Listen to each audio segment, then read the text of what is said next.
विष्णुपुरी प्रकल्पाचे अर्धवट अडकलेले दरवाजे पूर्ण बंद करा या मागणीसाठी आज मच्छीमार भोई समाजाच्या वतीने नांदेड जिल्हाधिकारी यांना निवेदन देण्यात आले। नांदेड शहरातील मच्छीमार भोई समाज विष्णुपुरी प्रकल्पाचे अर्धवट अडकलेले गेट चालू असल्यामुळे पाण्याचा विसर्ग होत आहे। त्यामुळे आम्हा मच्छीमार लोकांना मासेमारी करण्यासाठी जाळे टाकता येत नाही, म्हणून आमच्यावर उपासमारीची वेळ आलेली आहे। विष्णुपुरी प्रकल्प अर्धवट अडकलेले दरवाजे चालू असल्याने पाण्याचा विसर्ग होत आहे। आमच्या मासेमारीवर मासे पकडण्यासाठी अडथळा येत आहे। आम्हाला या मासेमारीशिवाय दुसरा कोणताही व्यवसाय नाही, त्यामुळे आपण दरवाजे बंद केल्यास आमचा रोजगार चालू होईल, यासाठी जिल्हाधिकारी कार्यालय येथे भोई समाजाच्या वतीने निवेदन देण्यात आले। विष्णुपुरी प्रकल्पाचे दरवाजे अडकलेले आहेत, लिखित चालू आहे, त्याला कलेक्टर साहेबांना निवेदन दिले की बंद करण्यात यावे, लिखित दरवाजे अडकलेले दरवाजे बंद करण्यात यावे असं निवेदन देण्यात आलेलं आहे।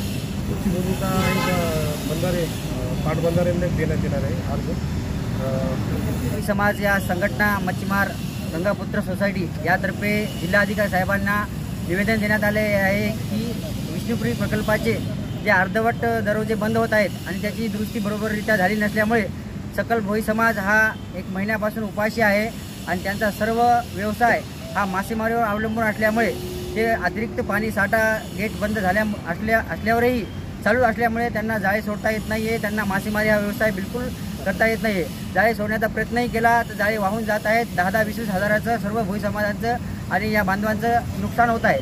त्यामुळे त्यांना जाळे सोडण्याची संधी मिळत नाही आहे, मासेमारी करण्याची संधी मिळत नाही आहे आणि त्यांच्यावर अतिशय उपासमारीची वेळ आलेली आहे।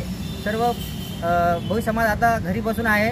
त्यासाठीच आज जिल्हाधिकारी साहेबांना अशा विनंती अर्ज देण्यात आला आहे की लवकरात लवकर विष्णुपुरी प्रकल्पाचे दरवाजे हे पूर्णरित्या दुरुस्ती करावे आणि व्यवस्थितरित्या ते बंद करावे, जेणेकरून सकल भोई समाज जे गोरगरीब आहे, भटका जमातीचा आहे आणि त्यांचा सगळं व्यवसाय हा सगळं मासेमारीवर अवलंबून असल्यामुळे त्यांना खूप आजपर्यंत 2 महिन्यापासून उपासमारीची वेळ आलेली आहे। आता ही पुढी वेळ येऊ नये आणि त्यांचा व्यवसाय व्यवस्थितरित्या चालू राहावा अशीच एक विनंती अर्ज जिल्हाधिकारी साहेबांना देण्यात आला आहे। आणि आणखीन असाच एक अर्ज पाटबंधारे यांना बी देण्यात येणार आहे की पुढे अशी घटना घडू नये आणि ही जे दरवाजे चालू असताना जे अतिरिक्त पाणी साठा होत आहे तर हे असं होऊ नये आणि आमचे जे गोरगरीब भोई समाज आहे त्यांचा व्यवसाय असा सुरळीत चालू राहावा असा विनंती अर्ज आज जिल्हाधिकारी साहेबांना सर्व भोई समाजातर्फे देण्यात आला आहे आणि मच्छीमार गंगापुत्र सोसायटीतर्फे देण्यात आला आहे।